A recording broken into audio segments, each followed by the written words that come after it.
Not mentioning any names, but I think there's a clown that could lay off the cotton candy. Here's a look at the brand new Trick or Treat Studios Screen Greats Series 1 Killer Clowns from Outer Space, Fatso.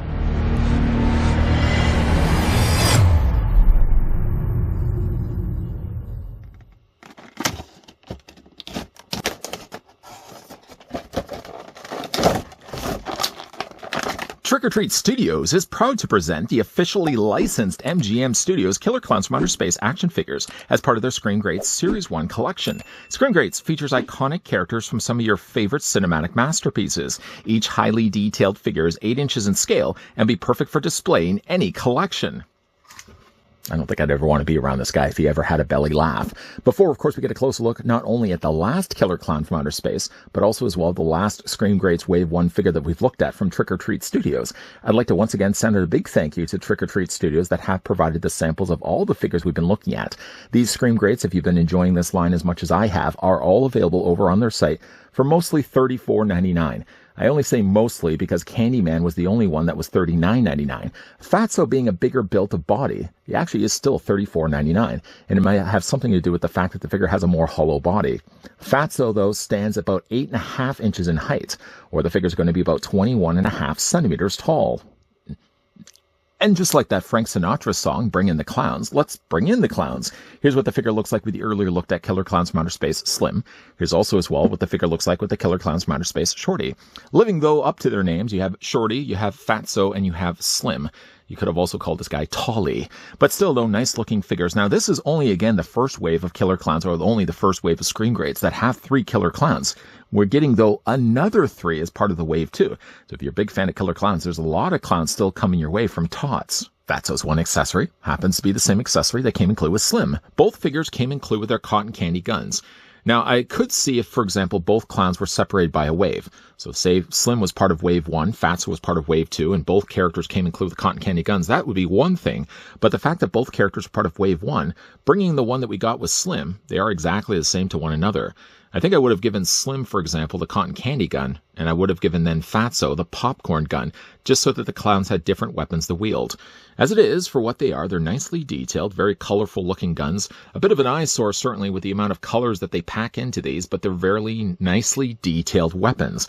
Now, they can be fit in his hand, although he only has really one hand to hold the gun. The other hand honestly does look like it was meant to hold something else, and I'll show you guys what I mean in that in a second. But we're going to just grab the hand. You can see the way they've actually sculpted the hand. It looks like it's designed to fit around a trigger, and it does. Simply just take the cotton candy gun, fit it in between his grip like that, and you can see the way they've sculpted it. The finger is sitting perfectly around the trigger. Now, I did say already that the other hand looks like it was designed to be holding something. Just by the way he's got his grip designed, it actually looks like it should hold something. Now, you couldn't really take the cotton candy gun and do the exact same thing. Oh, there we go. Take the exact same thing and fit into this hand. It just doesn't fit. The handle is way too big. I suppose you could heat this up with hot water, but the fact that we already have a hand that does the job already, why would you spend any efforts to make this a hotter plastic hand just to pry this open to fit the cotton candy gun? So again, I'm just only going to put in this hand, but I still think like this hand was meant to hold something else. Maybe they could have also included like a little acid whipped cream pie. That would also been a nice little touch as well. But as it is, they include the exact same accessories. I'm just going to move that to the side for right now, at least. Getting, though, a closer look at Fatso, what a fine fat face this guy has. It's a nice sculpted face. There's only one problem I've noticed with the figures. Any little bit of movement that you do seems to pop the head immediately off the ball peg. See the ball peg post? Try saying that 5 times fast. The ball peg post, I think, should have been a little bit longer than what it is. By only just barely clearing the top collar of his outfit, when you go to put Fatso's head in there, even as much pressure as you may think you're putting it in it, the moment you start to turn his head around, it pops the head back off. I wonder if they had made the post just a little bit longer, if it would have allowed him. Although really you can't, because, I mean, I'm looking at it already. The way they've given the girth to his chin like this, I mean, it's really close in quarters to his collar piece. I mean, there's really not much in the way of movement that you really could have done, unless maybe, for example, they had made the neck piece just a little bit longer, so it sat further down inside the cavity of his body. Despite his head popping off frequently, though, nicely sculpted and equally well painted. Something that they've done similarly to the shorty that we looked at before, not quite painting him in white, but rather giving him this really interesting pearlesque kind of color scheme. It's a little bit of a sheen that makes the figure face pop, I feel.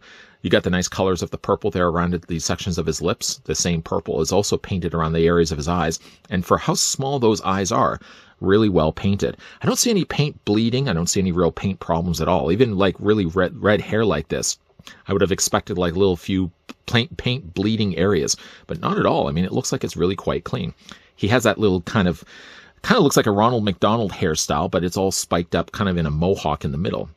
I always thought that Fatso of all the killer clowns looked the one that looked more like a pig. He looks a little like a pig and really less like a clown for me. Might have also something to do with the fact that they actually point his ears on the top there instead of actually sticking him out the sides as normally the killer clowns would normally have. The rest of the coloring on his body, he has the color piece that has the pink, the yellow, and it isn't quite blue. It's kind of more closer to a teal color, something you really expect to see in the 90s. And that same sort of color motif finds its way in these little spiral details that they painted all across his body. There are a few little areas I've noticed, and I'm wondering if they're intentional, where I've got these darker colors that they've actually got on the body. They're not everywhere. They're only in few little areas. So I wonder, I mean, you can see them right here. There's a few little spots right there.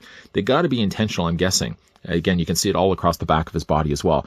They seem to be part of his costume. I'd really have to go back and look at the movie again and see if Fatso actually has these little darker sections on his suits. But all in all, though, it's a nice looking body. It's quite hollow, though. It's the same sort of plastic that they would have done as well for Slim. So he doesn't have, say, for example, the weight that Candyman had. Had he had the weight of Candyman, this guy, I would imagine, probably would have been the $39.99 price instead of the $34 price. Again, just because he's got the hollow body. Nice detail, the way they've painted the little fingers on the fingernails on the ends of the fingers, these chubby little sausages that he has. Again, I've got a couple of marks there on the tops of his knuckles, but nothing again like, certainly nothing at all where I would say that there's paint problems at all with these figures. Like the figures across the board have had really good paint on them. Again, really light on the body though.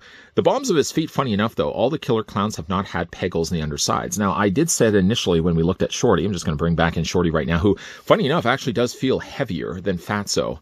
On the bottoms of his feet, you notice that he didn't have peg holes. And then again, just to bring back in Slim also didn't have peg holes. It's weird that all the figures have had them except for the killer clowns. I don't know if it was just because they had the larger feet on the bottoms of the figures, and maybe just because, again, like no bouncing issues at all are going to be the case with these figures at all. Maybe that's the reasoning why they decided not to put holes on the bottoms of their feet. It's just, again, strange that all the clowns have had it, and all the rest of the figures have had peg holes. Just something I did notice, though. For the articulation, though, on Fatso, his head's going to be, again, on that ball joint, but as you're rotating it around, I mean, even just to turn it from the side here, I can already feel it's popping off the post.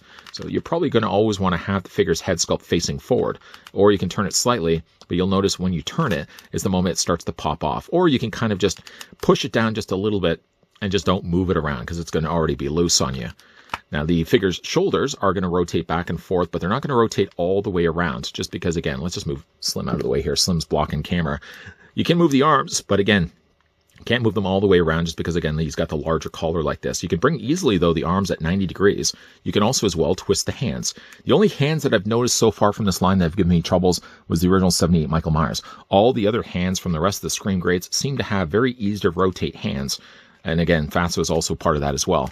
No articulation again for his body because, again, it's just all one hollow piece. And again, no articulation at all for his feet. But again, a nice looking figure. Other than just really having the one problem that I had with the head sculpt not sitting properly onto the post. Again, that only has more just to do with the fact of rotating the head. The moment you start to turn the head is when you start to pop the head off the post. If you don't turn the head, then you're not going to have any problems whatsoever. And again, bringing back in the other figures we've already had a look at. Slim on one side, Shorty then on the other.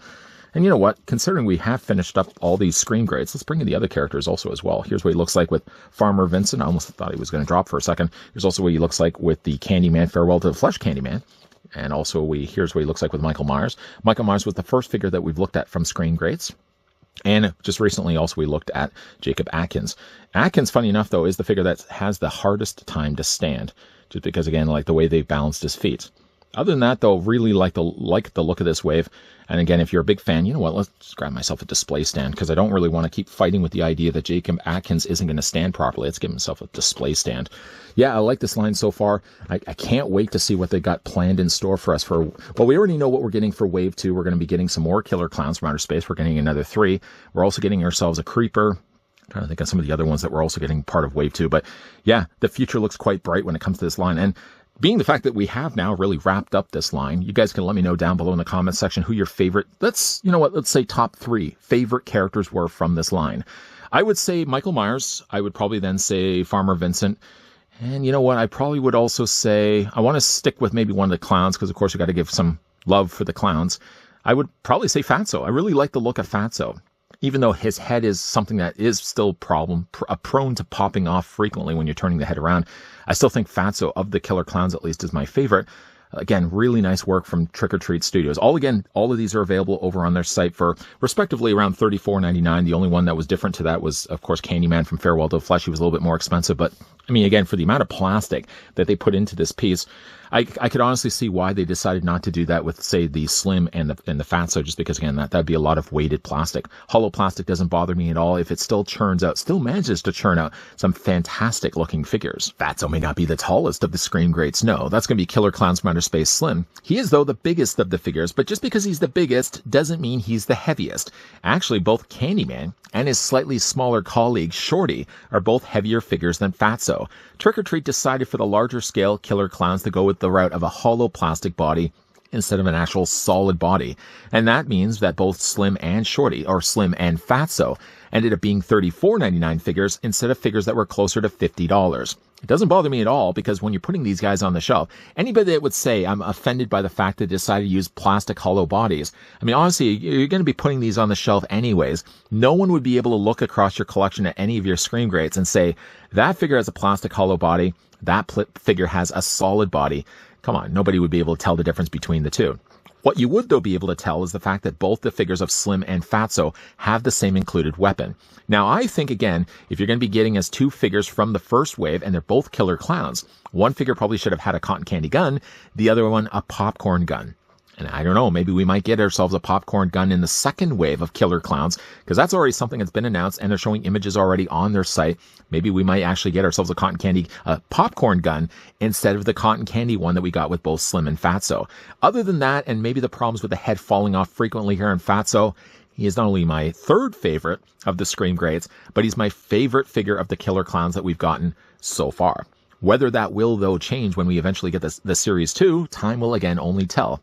One thing I will tell you, though, is that all these figures are currently available over on Trick or Treat Studios' website. You can click the link down below in the video description that will take you on over there.